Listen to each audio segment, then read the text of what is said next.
Oh, tengah live orang call. Sekarang ni okey tak? Saya takut itu penting, so I have to pick up the call.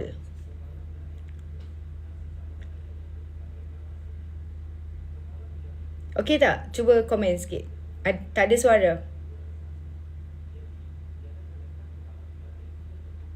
Tak ada suara lagi. Still tak ada suara. Tak ada suara lagi. Clear dah? Okey dah. Dia take time. Suara bisu.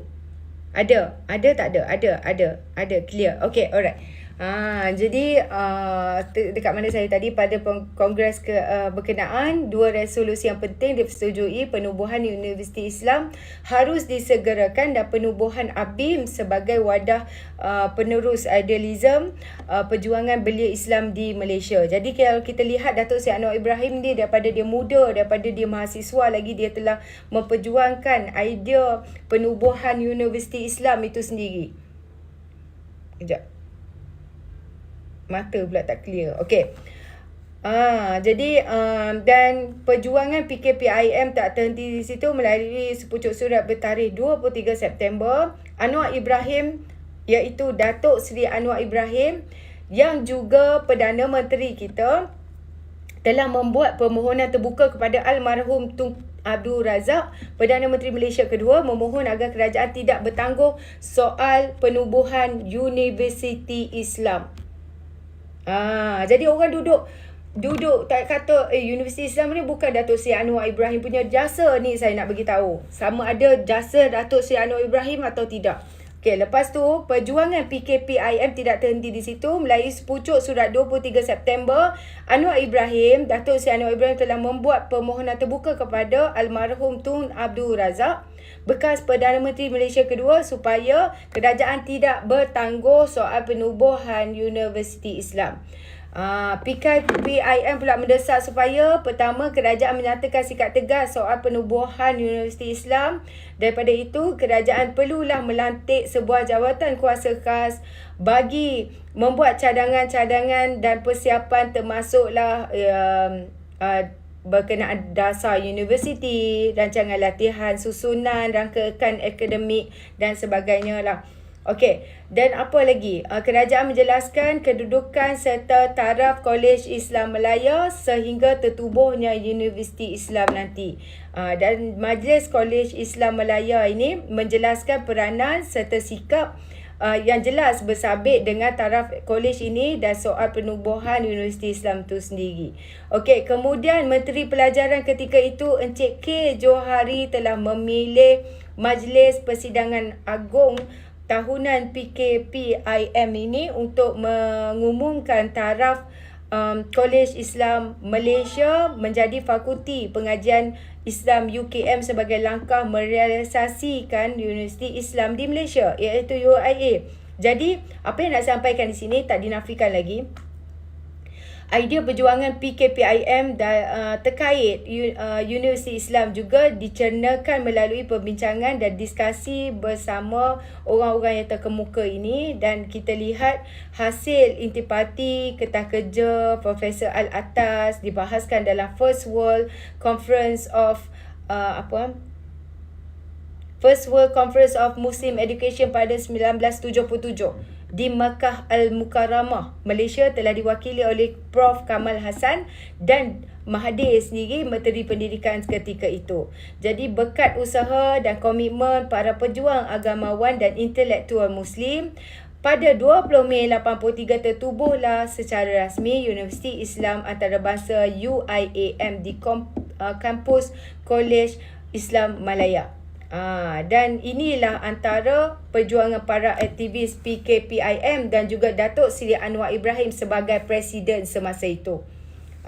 Jadi itu yang saya nak katakan. Ini termasuklah pengenalan sistem usrah, iaitu study circle, camp ibadah dan pelbagai lagi model pembangun Islami kepada mahasiswa, pensyarah, komuniti UIAM. Antara individu utama yang terlibat adalah, saya sebut di sini, adalah Mustafa Kamal Ayub, Abdullah Umar bin Jaafar, Abdul Rahman Quraisy, Muhammad Noor Manuti dan ramai lagi tokoh PKPIM dan juga Datuk Seri Anwar Ibrahim itu sendiri.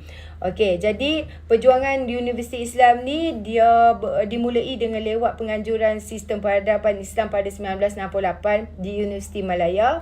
Dan pada 1970 Datuk Seri Anwar Ibrahim sebagai Presiden PKPIM ketika itu menulis surat kepada Yang Amat Berhormat Tun Razak PM masa itu, iaitu Tun Abdul Razak Hussein, mengingatkan bahawa kerajaan agar tidak berdaulat dalih dalam soal penubuhan Universiti Islam. Dan pada 71 bertempat di UKM, PKPIM di bawah Datuk Seri Anwar Ibrahim menganjurkan Kongres Kemajuan Islam telah membuat satu pengesanan ke arah usaha penubuhan Universiti Islam iaitu UIA sebagai satu revolusi penting dalam penubuhan ABIM itu sendiri. Dan PKPIM ini pada 2018 kembali ke UIAM untuk mengenang semula. Telah pun kembali ke UIAM untuk mengenang semula sebuah sejarah yang panjang. Perjuangan anak muda bermula dengan Datuk Seri Anwar Ibrahim yang tidak pernah sekali lupa jasa dan pengorbanan generasi terdahulu untuk melihat Universiti Islam Antarabangsa ini dihormati dan unggul di dunia. Dan saya nak beritahu di sini, pada orang yang tidak tahu dan pada anak-anak muda yang tidak tahu pun kisah-kisah ini, mungkin ramai yang tak nak mendengar sebab benda ini tak menarik. Sebab ilmu-ilmu macam ni ramai yang tak suka nak kongsi atau tak suka. Dia suka pada benda-benda yang fitnah, benda-benda yang sensasi, benda yang Abang Tesla kahwin lagi, ya. Dia benda-benda macam itu. Dia tak nak tahu pasal sejarah bagaimana siapa yang bertanggungjawab untuk menubuhkan Universiti Islam Antarabangsa. Dan dia tahu kalaulah nanti dia boleh jadikan isu berkenaan dengan Universiti Islam ni bukannya Datuk Seri Anwar Ibrahim pun yang berjuang ke arah itu. Dulu siapa dia yang jadi Menteri Pendidikan? Mahathir Mohamad. Mahathir Mohamad memang Menteri Pendidikan. Tapi orang yang berjuang untuk menubuhkan tu siapa? Daripada awal PKPIM ini tertubuh dan siapa presidennya telah mendesak supaya ditubuhkan Universiti Islam itu sendiri. Siapa yang telah membawa perubahan, penggerak Islamisasi dan membangun institusi itu. Kita kena tahu berkenaan dengan hal itu. Dan apa yang saya nak beritahu di sini, Datuk Seri Anwar Ibrahim memberi contoh tentang profesi guaman yang pada waktu itu, pada satu masa, didominasi oleh orang yang bukan Melayu. Pada waktu itu, pengambilan kejurusan undang-undang di IPTA amat terbatas dan di Universiti Malaya itu sendiri ditetapkan pengambilan 100 orang pelajar setahun dengan 50% sahaja Melayu dan 50% lagi bukan Melayu. Dan pengambilan jurusan undang-undang di UKM dan ITM. Dulu dia panggil ITM, UITM tu dia panggil ITM. Dan UITM juga terbatas. Begitu juga dengan Institut Pengajian Tinggi Swasta. Jadi yang masih belum menawarkan jurusan undang-undang secara meluas sebenarnya semasa itu. Tapi pada 1988, UIA sudah menawarkan program matrikulasi undang-undang dan pengambilannya yang bercecah lebih 300 orang setahun. Dan jika trend tersebut berterusan dalam tempoh 10 tahun selepas itu, pada pandangan profesor di UIA semasa itu, Melayu akan mendominasi jurusan undang-undang. Kita lihat hari ini ramai mana peguam-peguam yang terdiri daripada orang Melayu yang lahir daripada universiti tempatan ini hasil daripada perjuangan siapa? Sebab Datuk Seri Anwar Ibrahim sendiri menegaskan kita mestilah, kalau Datuk Seri Anwar Ibrahim ni tidak memperjuangkan orang Melayu daripada awal, kita nampak ABIM itu tidak akan tertubuh. Yayasan anda itu tidak akan tertubuh. UIAM ini tidak akan tertubuh. Betapa dia ni nak memperjuangkan orang Melayu dari segi pendidikan, daripada segi Islamisasi dan sebagainya. Daripada dia muda, daripada dia mahasiswa sampai ke dia 76 tahun sekarang ini. Kita lihat terbukti apa yang dikhawatiri pada profesor dulu tu pada waktu ini, apabila peguam dan hakim pengamal undang-undang lulusan UIAM ditambah mereka yang lulus di IPT yang menjadikan bidang ini diceburi oleh orang Melayu sepenuhnya. Dan kita lihat UIM perlu sedar bahawa sumbangan besar yang pernah disumbangkan oleh Datuk Seri Anwar Ibrahim yang membuka ruang kepada golongan profesional yang ramai terdiri daripada orang Melayu, termasuklah ramai juga daripada Sabah dan Sarawak menjadi golongan profesional dalam bidang ini.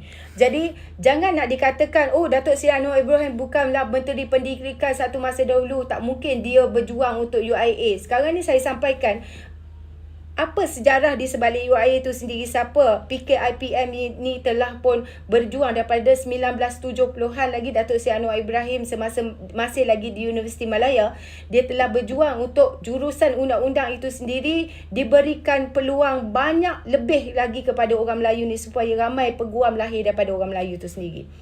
Sedikit sebanyaklah, kalau tak faham, tak tahulah kan, mungkin penyampaian saya yang salah, tapi saya cuba sedaya mungkinlah untuk membuatkan anda faham. Sebab cerita sejarah ni, kalau dah jadi cikgu sejarah ni, orang tak suka. Kan, sejarah ni boring. Sejarah ni banyak berkenaan dengan tahun. Thank you Rizwan. Dapat lagi pahala. Pahala pula, piala. Okey, baik. Siapa nak naik, silakanlah. Saya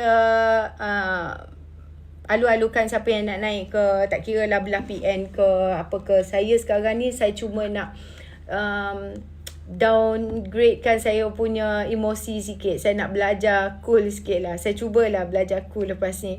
Sebab saya tengok Kak Melly semalam pun macam marah gila kan. Aku pula macam, okay, adakah itu aku semasa aku berdebat dengan Walaun Tate ke Walaun kan. Aku macam, okay, maybe I can tone down. Sebab mungkin itu apa yang orang lihat saya bila saya melihat diri saya berhujah dengan emosi. So saya rasa macam okay, I will tone down a little bit lah after this. So saya minta maaf selama ni kalau baru sedar diri tu sampah. Tak, dia kalau sampah adalah yang memperkecilkan orang lain. Bila kita emosi, saya puji semangat Kak Melly semalam. Dan saya sebenarnya bukan saya tak nak bagi pendekatan yang baik, sebab kadang-kadang dia melampau sangat. Sebab fitnah ni harap betul-betul lah sedar. Fitnah ini Walaun Tate perlu sedar, ini adalah dosa besar yang tak mampu ditanggung di akhirat kelak-kelak. Dan sebenarnya fitnah ini Allah tak tunggu pun di akhirat untuk balas, tetapi di dunia Allah dah balas dah. Cuma tunggu lambat dan cepat aja. Sebab mulut ni terpacul daripada mulut kita, itu adalah doa tau. Jadi saya takut apa yang kamu sampaikan itu akan terjadi kepada diri sendiri. Pagi tadi best, betul. Tapi best session dengan Kak Melly pagi tadi, hebat. Betul. Sampai